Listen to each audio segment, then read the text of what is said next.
wàá gbọ́ ohun tí ìràwọ̀ rẹ ń fẹ́ kí o ṣe lọ́jọ́ tòní kí ọjọ́ tòní lè dára kí o lè sunwọ̀n kí o sì rí tiẹ̀ ṣe lónìí. Mo kí Ọlọ́run ọba, mo ṣèbà Olódùmarè, ìbà akọ́dá ayé, ìbà aṣẹ̀dá ọ̀run, mo ṣèbà Ọ̀rúnmìlà àtórí ẹni tí ò sunwọ̀n ṣe, mojúbọ ọkùnrin, mojúbọ obìnrin, mo kí gbogbo ojú tó ń wò mí níbikíbi tí ẹ ti ń gbọ́ mi káàkiri àgbáńlá ayé. Ẹ̀yin tẹ̀ ń wò mí ẹ bá mi fọ́lò, torí ti Ọlọ́run ọba ẹ fọ́lò, ọwọ́ tẹ fi tẹ fọ́lò yẹn ẹ ní fi gbọ́mọ sí ẹ ní fi gba lẹ́tà bànújẹ́ láṣẹ Ìdùmarè. Kí ẹ sì bá ń ṣí ẹ kó kárí ilé kó kárí oko kó lè jẹ́ òwúlò àti àǹfààní fún ọ̀pọ̀lọpọ̀ ẹlòmíràn náà. Bẹ́ẹ̀ sì lẹ́yìn tẹ́ fẹ́ ṣèwádìí onírúurú láǹfààní láti kàn sí wa ní WhatsApp 09033897161. Ẹ̀yin tẹ́ ń lò ràwọ̀ iná tó kanranyan Aries, ẹ̀yin tàbí láàrin March 21 sí April 20. Lọ́jọ́ tòní ẹ lè gbé ìgbésẹ̀ èyíkéyìí tó bá wọ̀nyí, gbogbo ìgbésẹ̀ kí ìgbésẹ̀ tẹ́ bá gbé ó máa yọrí sí rere o. Ọjọ́ tòní jọjọ́ tó dára púpọ̀ fẹ́yìn tẹ́ ń lò ràwọ̀ yìí. Ẹ ní ìgbàgbọ́ ní kíkún nínú ohun tó ń sọ sí yín lọ́kàn àti gbogbo ìgbésẹ̀ kí ìgbésẹ̀ tẹ́ bá gbé, kí ẹ nígbàgbọ́ pé gbogbo ẹ máa já sí bí ẹ ṣe ń fẹ́. Gbogbo ọ̀rọ̀ tẹ́ bá sì dáwọ́lé lọ́jọ́ tòní ajá ṣàṣeyọrí fún yín, tí ẹ sì tún máa ní ìgboyà púpọ̀ nínú ara yín lọ́jọ́ tòní. Ó dára púpọ̀ kí ẹ lo ìrọ̀lẹ́ ọjọ́ tòní láti fi lo àkókò àti ìgbà pẹ̀lú àwọn olólùfẹ́ yín. Ẹ̀yin tẹ́ ń wáṣẹ́ náà, ẹ̀yin tẹ́ ń lò ràwọ̀ yìí, ó ṣeéṣe kí ẹ wà lọ́kì kí ẹ ríṣẹ́. Ẹ má bẹ̀rù, ẹ má ṣojo láti béèrè ìrànwọ́ lọ́dọ̀ ẹnikẹ́ni lọ́jọ́ tòní. Lénìí kò dára kí ẹ pẹ́ lábẹ́ òrùn ju bó ṣe yẹ lọ, kó má bàa fa sunburn fún yín. Bẹ́ẹ̀ sì ni kẹ́ ṣòtítọ́ kẹ́ ṣòdodo láwùjọ àwọn èèyàn. Kò dára kẹ́ kánjú ju bó ṣe yẹ lọ lórí okòwò. Ẹ má ṣèlérí ohun tẹ́ lè múṣẹ́ fẹ́nikẹ́ni. Ẹ tẹpá mọ́ṣẹ́ kẹ́ sì ṣe dáadáa sáwọn èèyàn lénìí pẹ̀lú. Aago 4 ní ìrọ̀lẹ́ sí aago 5 ní ìrọ̀lẹ́ ní àkókò èyí tó dára jù fún yín láti fi ṣe ohun tó ṣe kókó tó ṣe pàtàkì jù nínú ìgbésí ayé yín lónìí. Ẹ wá gbọ́dọ̀ wọ aṣọ blue rárá, látàrí pé blue jẹ́ kọ́lọ̀ tí ó dára rárá fún yín láti wọ̀ láṣọ lónìí. Ẹ̀yin tẹ́ ń lò ràwọ̀ erùpẹ̀ alámọ̀ Taurus, ẹ̀yin tàbí láàrin April 21 sí May 20. Lọ́jọ́ tòní á ṣe yín bí ìgbà pé gbogbo nǹkan kí nǹkan tí ẹ̀ ń lé pátá tẹ̀ ń fẹ́ kó ti wá sí bí ẹ ṣe ń fẹ́, kí gbogbo ẹ ti rọrùn. Látàrí èyí ẹ wá mójútó gbogbo nǹkan tí ẹ fẹ́ ṣe pátápátá, kò sí bó tilẹ̀ òǹkó lágbára tó, ẹ rí dájú pé ẹ ṣe wọ́n láṣeyọrí lọ́jọ́ tòní. Tẹ́ bá sì wá ṣe nǹkan yín létòlétò lénìí á ràn yín lọ́wọ́ láti ṣàṣeyọrí, táṣeyọrí yín sì máa jẹ́ ìtòṣe kó máa yàwó èèyàn lẹ́nu púpọ̀. Ẹ̀yin tẹ́ jẹ́ single ẹ lè ṣalábàápàdé olólùfẹ́ tiyín lórí afẹ́fẹ́ lọ́jọ́ tòní. Ẹ tẹpá mọ́ṣẹ́ kẹ́ rẹra yín lẹ̀, ẹ fọgbọ́n àpèyé tọ́lọ́ fún yín ṣe ohunkóhun lénìí kẹ́ sì ṣe dáadáa sáwọn èèyàn lénìí pẹ̀lú.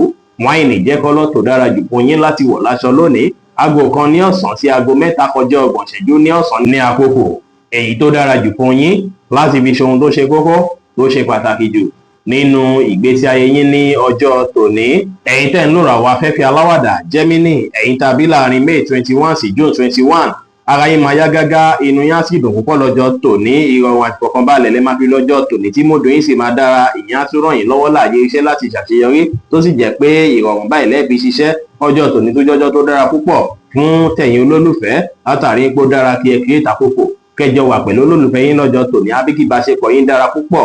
Ẹ gbọ́dọ̀ jẹ oúnjẹ tó lóòró ju bó ṣe yẹ lọ. Ẹ sì gbọ́dọ̀ pẹ́ níbi tí dust bá pọ̀ sí jù kó má bàa ṣàkóbá fún ìlera ara yín. Ẹ má ṣàṣejù lórí ohunkóhun, ṣùgbọ́n ṣàwọn kan tá mú kí inú yín dùn káyọ̀ yín kún. Ẹ fọgbọ́n àtòyé tó lọ fún yín ṣe ohunkóhun lénìí. Turquoise blue jẹ́ kọ́lọ̀ tó dára jù fún yín láti wọ̀ láṣọ lónìí. Aago 11 láàárọ̀ sí aago 1 ní ọ̀sán ní àkókò èyí tó dára jù fún yín láti fi ṣe ohun tó ṣe kókó tó ṣe pàtàkì jù nínú ìgbésí ayé yín ní ọjọ́ tòní.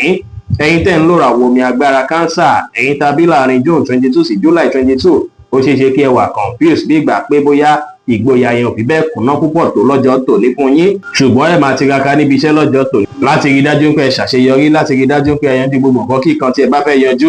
Ṣùgbọ́n o kí ọ̀lẹ̀ tó lẹ́ ẹ rí pé gbogbo ẹ̀ pátá lẹ́ padà yanjú ní ìrọ̀rùn.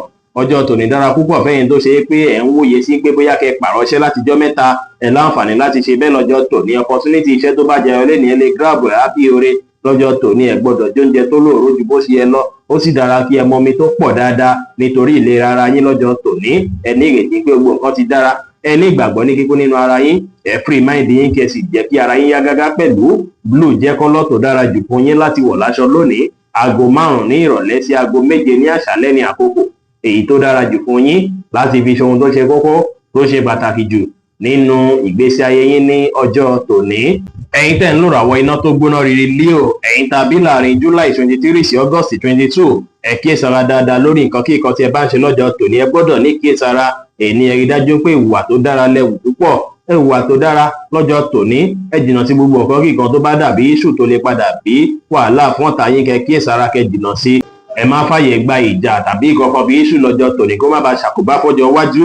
Lọ́jọ́ tòní ó dára kẹ́ wulẹ̀ wà lẹ́yìn nìkan ju kí ẹ wà pẹ̀lú àwọn tó ṣe é pé wọn ò fẹ́ yín fún dáadáa tàbí tó ṣe é pọ́n lè fẹ́ ṣàkóbá fún mọ́dò yín lọ. Ẹ̀yin tẹ̀sí jẹ́ olólùfẹ́, ọjọ́ tòní ó ṣeé ṣe kí gbogbo nǹkan kíkan tó bá ń fa ìfàǹfà láàrin ẹ̀yin méjèèjì látijọ́ mẹ́ta kí gbogbo ẹ̀ yanjú pátápátá kí ẹ ní ìrọ̀rùn lénìí sí rè. Ẹ̀yin tẹ̀ ń wá iṣẹ́, ó ṣeé ṣe kí ẹ ṣalábàápàdé iṣẹ́ tuntun tó máa tún pè yín díẹ̀ lénìí. Ẹ ṣe dáadáa sáwọn èèyàn, ẹ rẹra yín ńlẹ̀ kí ẹ sì pọ́n tèrè tàgbàlẹ̀ lénìí pẹ̀lú.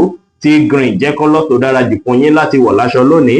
Aago 3 ní ọ̀sán sí aago 5 ní ìrọ̀lẹ́ ní àkókò èyí tó dára jù fún yín láti fi ṣe ohun tó ṣe kókó tó ṣe pàtàkì jù nínú ìgbésí ayé yín ní ọjọ́ tòní.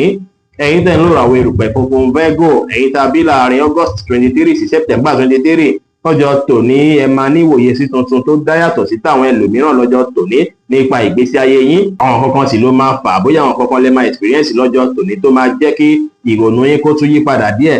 Yípo padà ìsírí ó máa jẹ́ èyí tó ṣe é pé ó máa benefit yín púpọ̀ dáadáa. Bẹ́ẹ̀ sì ló ṣeé ṣe káwọn nǹkan tí ẹ̀ ń wòye sí fún ìgbésí ayé yín yẹn kó padà máa wá sí ìmúṣẹ láìpẹ́ ọjọ́. Lọ́jọ́ tòní ẹ̀yin tó ṣe é pé ẹ̀ ń ṣiṣẹ́ tó jọmọ́ àǹdáyàn lárayá the entertainment, òun ṣeé ṣe kí ẹ ríre gbogbo gbámú dáadáa lọ́jọ́ tòní. Ẹ ṣàwọn kan tá mú kí inú ìdùn káyọ̀ yín kún, ẹ tẹpámọ́ṣẹ́, ẹ wà positive, ẹ sì fi ọgbọ́n àtòyé tọ́lọ́ ń fún yín ṣe ohunkóhun lénìí pẹ̀lú.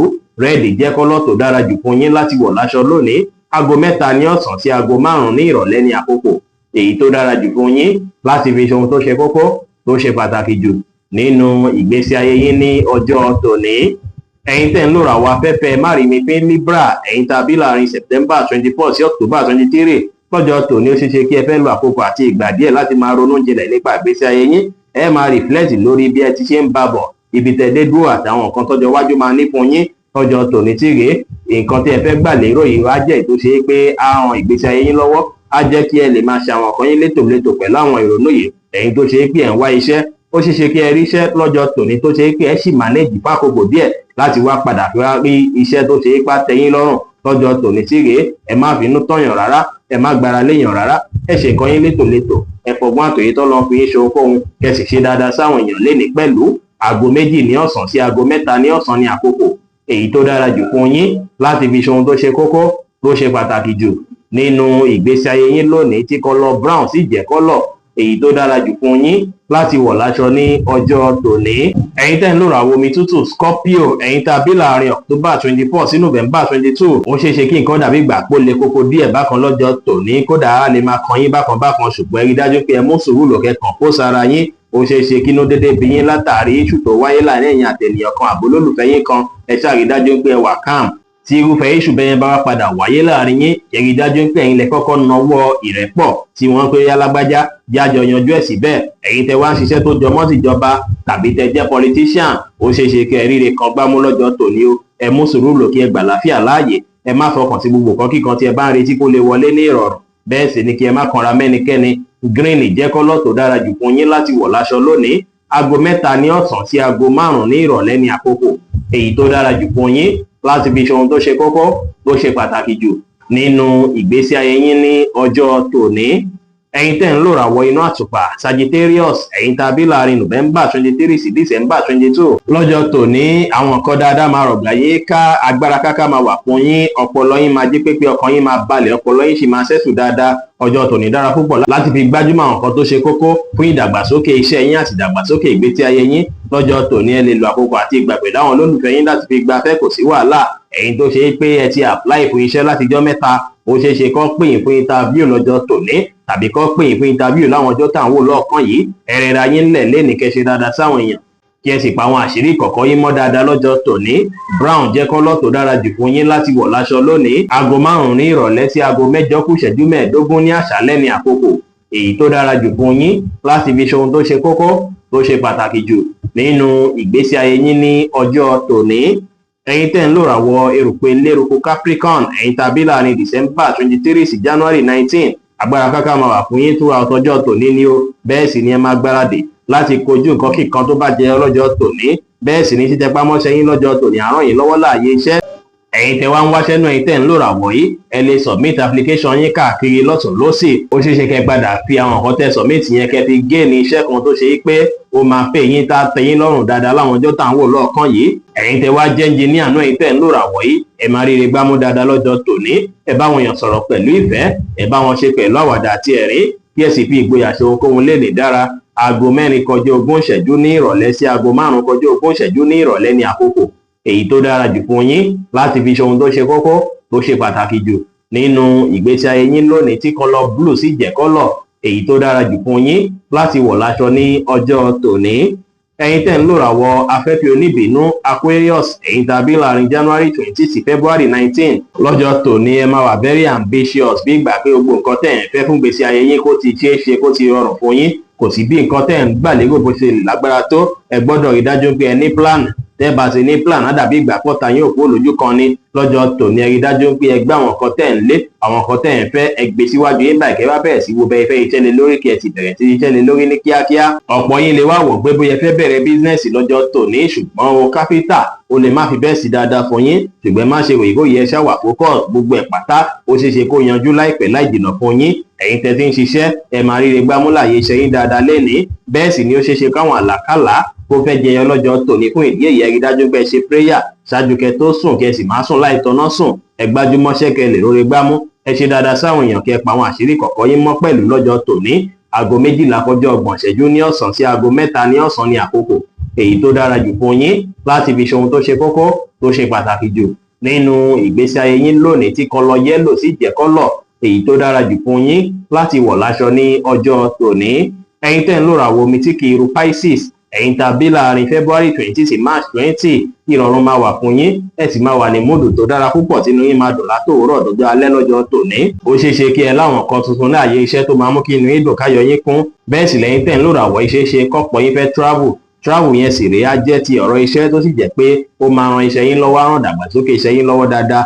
Ẹ̀yin tó bá ṣe pé iṣẹ́ yín jọmọ́ travel, ó ṣeé ṣe kéré gbámú dáadáa láàyè iṣẹ́ yín lọ́jọ́ tòní, tó sì jẹ́ pé ẹ̀yin tẹ́ ń lòràwọ̀ yìí náà ó ṣeé ṣe kí ẹ ti máa láwọn àlá burúkú kan sẹ́yìn lọ́jọ́ tòní. Kẹ́ rí dájú pé ẹ pray kẹ́ tó sùn, ẹ sì máa sùn láì tọ́nà sùn pẹ̀lú. Ọlọ́run bá kó bá yín ṣẹ́gun àwọn àlàkálà léni. Kẹ́ ṣe dáadáa sáwọn èèyàn, ẹ múra dáadáa kí ẹ dórí, ẹ bá àwọn èèyàn ṣe pẹ̀lú ìfẹ́, kí ẹ sì rẹra yín lẹ́ pẹ̀lú. Aago 5 kù ìṣẹ́jú 15 ní ìrọ̀lẹ́ sí aago 6 kọjá ìṣẹ́jú 15 ní ìrọ̀lẹ́ ní àkókò èyí tó dára jù fún yín láti fi ṣe ohun tó ṣe kókó tó ṣe pàtàkì jù nínú ìgbésí ayé yín lónìí, tí kọ́lọ̀ white sì jẹ́ kọ́lọ̀ èyí tó dára jù fún yín láti wọ̀ láṣọ ní ọjọ́ tòní. Bí ó ṣe jẹ́ nìyẹn fún gbogbo irúfẹ́ ìràwọ̀ 12 tó wà pátá. Ẹ̀yin tẹ́ ń wò mí pátá, ẹ má gbàgbé pé Ọlọ́run bo Olódùmarè nìkan lọ́ba tó ní ìmọ̀ jùlọ. Fẹ́yìn tẹ́ fẹ́ ṣèwádìí onírúurú, ẹ láǹfààní láti kàn sí wa ní WhatsApp 09033897161. Ire gbogbo ajẹ́ tiwa lónìí, lọ́sẹ̀ yìí, lóṣù yìí àti ní gbogbo ọjọ́ ayé wa láṣẹ Ìdùmarè. Ire o.